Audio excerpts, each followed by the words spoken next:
السلام جی. آپ کا نام جناب؟ میرا نام اعظم ہے. میں کراچی پرسوں ایک کام سے گیا تھا تو 5:30 بجے ایگزیکٹ ٹائم تھا اس کا تیز گام کا، لیکن 5:30 کے قریب علامہ اقبال ایکسپریس جو فاسٹسٹ ٹرین ہے تیز گام سے، اس کو انہوں نے پہلے بھیجا ہے.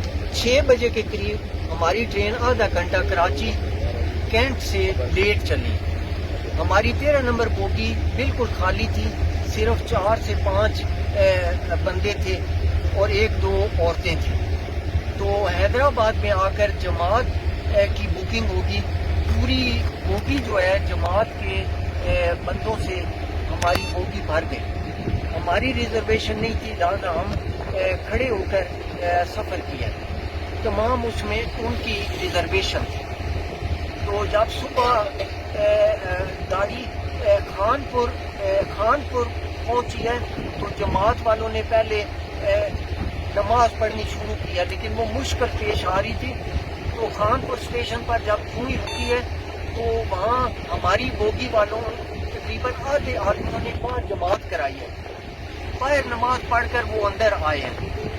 اور یہ واقعہ 6:15 کا ہوگا کہ toilet 12 number bogie business class کے ساتھ 13 نمبر بوگی کے اندر ہم انٹر ہوتے ہیں تو ٹوائلٹ کے ساتھ ایک پنکھا ہوتا ہے. آپ بوگی سے خود چیک کر لیں کہ واقعی ہوتا ہے کہ نہیں.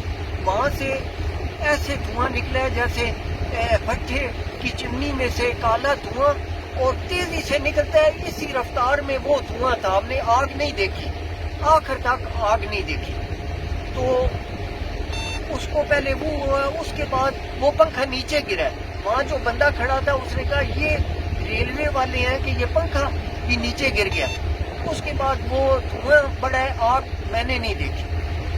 تو جب دھواں بڑھا ہے تو ایک آدمی کے پاس ریلوے والوں کا جو فائر بجھانے کے لیے سرخ رنگ کا سلنڈر ہوتا ہے، میں نے خود دیکھا، اس نے 2 مرتبہ کوشش کی ہے. اور ہمیں اس نے کہا تمام کھڑکیاں کھول دیں کیونکہ اکانومی کی کھڑکیاں کھل جاتی ہیں. لیکن آگ سیکنڈز میں 13 نمبر بوگی کی طرف بڑھ رہی تھی، جیسے بھٹے کی چمنی کی عدت ہوتی ہے وہ تیز بڑھ رہی تھی. اس دوران میں جو بھی آدمی دروازے کے پاس پہنچا ہے اس نے باہر ہی چھلانگ لگائی ہے. جب ہماری باری آئی ہے، یہ ویسے کہتے ہیں 5 اس وقت ٹرین چل رہی تھی، رفتار سے چل رہی تھی، اور رفتار سے بندے نیچے گر کر زخمی اور فوت ہو رہے تھے.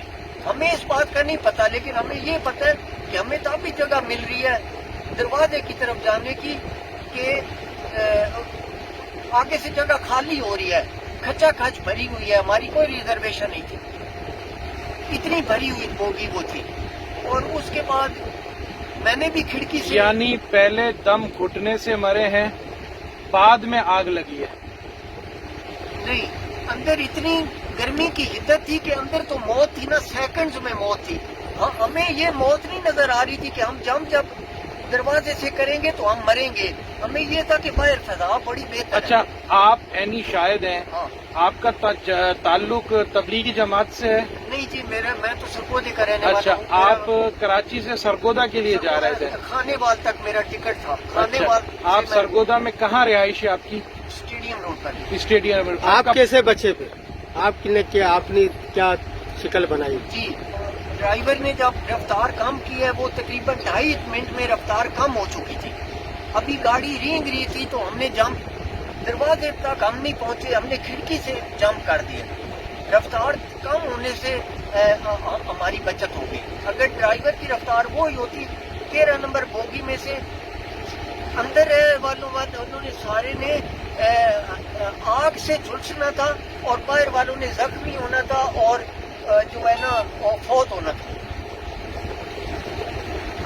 آپ نے سلنڈر کا کوئی دھماکہ دیکھا؟ جی، جتنے 2.5-3 منٹ ہم اندر رہے ہیں، 2.5-3 منٹ، میرا سوال آپ سے 2.5-3 منٹ سے اوپر نہیں تھے. وہ ایسی بھٹے والی جیسے چمنی کی آگ ہے. صرف ہم نے، سب لوگوں نے چمنی کی آگ دیکھی ہے اور حدت دیکھی ہے، آگ نہیں دیکھی. جو پنکھے کے گرنے کے بعد شارٹ سرکٹ سے ہوئی. سرکٹ سے ہوئی. جب 13 نمبر بوگی کو باہر سے ہم دیکھ رہے تھے، جب آگ نے پوری لپیٹ میں لیا تو پھر اندر سارا سامان میں اگر جو سلنڈر تھے وہ بھی پھٹے ہیں اور آہستہ آہستہ ان کی آوازیں پھٹنے کی آئی ہیں. تو کیوں اگر سلنڈر سے یہ لگی ہوتی تو وہ آدمی جو فائر بجھا رہا تھا وہ اوپر، میں نے خود اس کو، میں اللہ کو حاضر ناظر جان کر کہتا ہوں، وہ اس پنکھے جہاں سے گرا تھا وہاں سے بجھا رہا تھا. وہ بہت بہادر بندہ تھا.